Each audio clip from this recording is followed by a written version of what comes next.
There's a reason thinking deeply makes people uncomfortable. Not just you, but society itself. Because once you start asking why, you begin to unravel everything that was built to keep you in place. What if this wasn't by accident? What if you were trained not to think? Michel Foucault believed modern society wasn't built to free your mind. It was built to discipline it. When you hear discipline, you think of punishment. But Foucault saw something much darker. In his book Discipline and Punish, he argued that society evolved past brute force. Now it uses subtle control. Schools, prisons, workplaces, all designed to mold behavior. You don't need chains when the cage is invisible. You become your own prison guard. Foucault used the metaphor of the panopticon, a prison where the inmates never know if they're being watched, so they behave as if they always are. This, he argued, is how society operates today. You don't need a guard anymore. You just need the feeling of being watched. Deep thinkers have always been feared. Nietzsche said God is dead, and society labeled him mad. Jung dove into the shadow self and was called dangerous. Foucault? He studied madness itself and said, madness is defined by power, not truth. What do these thinkers share? They weren't wrong, they were uncomfortable. From birth, you're rewarded for obedience. Sit still, don't ask too many questions. Memorize, don't understand. And as adults, we're handed a life script. College, job, mortgage, consume, retire. But who wrote this script? And why is anyone who strays from it labeled crazy? The danger isn't just to your freedom, it's to your mind. If you don't question the system, you live by it blindly. You repeat patterns that were handed to you. You mistake comfort for meaning. You mistake distraction for peace. The system wants you numb, not enlightened. Foucault's true warning wasn't just about institutions. It was about you. You've inherited a world that doesn't want you to think deeply, because deep thinking is dangerous. It means seeing the cracks in the story. It means reclaiming your mind. And once you do that, you're no longer a cog, you're the glitch. But how exactly were you trained not to think? It didn't happen overnight. The suppression of the deep thinker was slow, intentional, and terrifyingly effective. Centuries ago, knowledge belonged to the elite. Literacy itself was power. In feudal societies, the farmer didn't read, the soldier obeyed. The priest interpreted truth for the masses. To think independently was not only rare, it was forbidden. The printing press was a revolution. Suddenly, ideas were dangerous again. Books could whisper rebellion. Knowledge could move faster than armies. So power adapted. They stopped burning books. They started controlling which books you read. They stopped silencing thinkers with swords. They started drowning them in noise.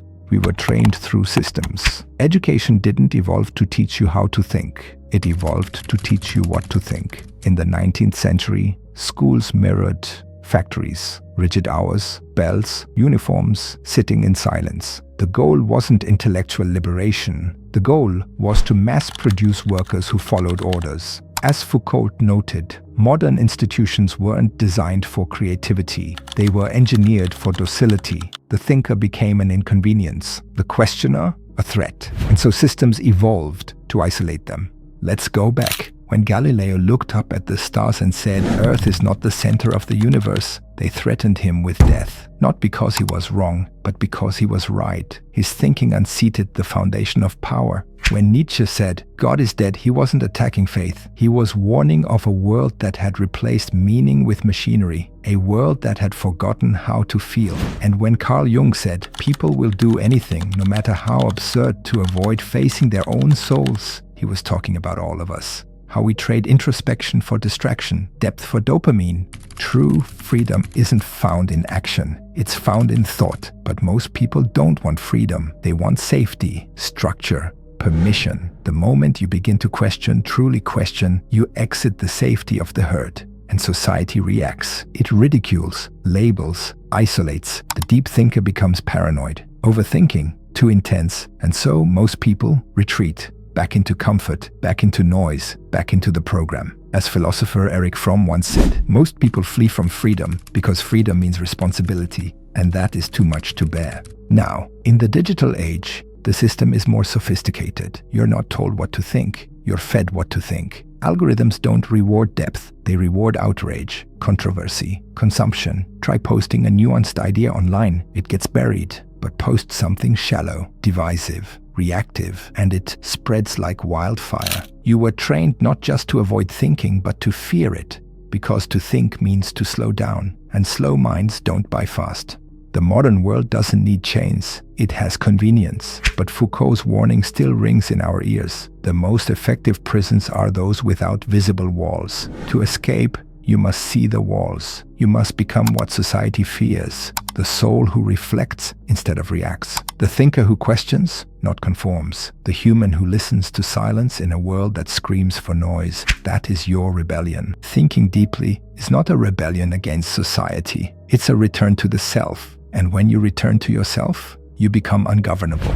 They say we live in the age of information, but information is not wisdom, and access is not understanding. We are drowning in content, yet starving for meaning, because somewhere along the way, your inner life was stolen, not by accident, but by design.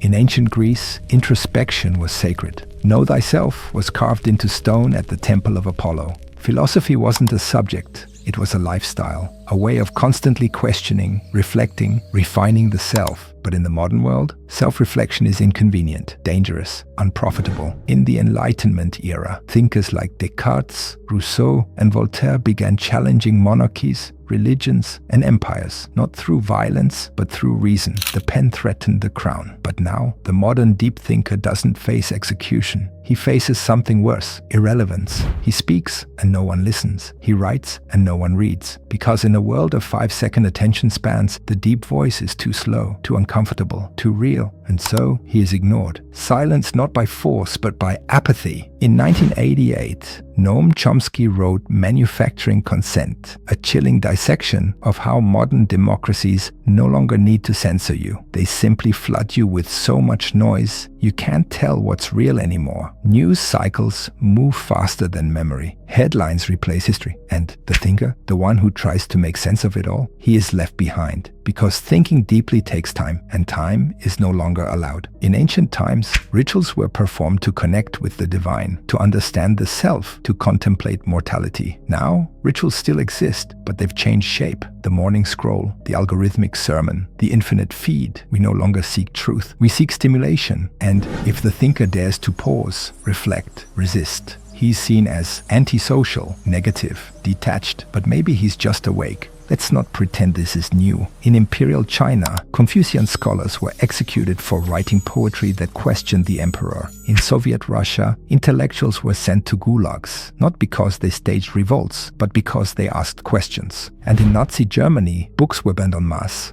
not to destroy paper, but to erase ideas. Every empire fears the same thing, not the sword, but the sentence. You are not told what to believe. You are told what not to question. Try it. Ask why certain ideas are always ridiculed, why silence meets complexity, why every answer must be binary. This is not by accident. This is programming. This is training. But every generation has its rebels, its monks, its mystics, its madmen, the ones who break from the trance, who walk away from the screen, who stare into the abyss and begin to write. You'll find them in history, in dusty books, in prison cells, in tiny rooms filled with candlelight and chaos. People like Diogenes, the Greek philosopher who rejected materialism so radically he lived in a barrel. He would mock kings, refuse obedience, and remind us that civilization is often just illusion in disguise. Or like Simone Weil, a mystic who gave up everything to live among the oppressed. Her writings were so piercing, even the church didn't know what to do with her. These weren't rebels for rebellion's sake. They were thinkers. In a world of followers, you've heard this far. So now the question isn't rhetorical, it's personal. Will you continue to consume, or will you begin to confront? Confront the systems that shaped you. Confront the noise that numbed you. Confront the silence within you. Because at the end of this rabbit hole isn't an answer, it's a decision.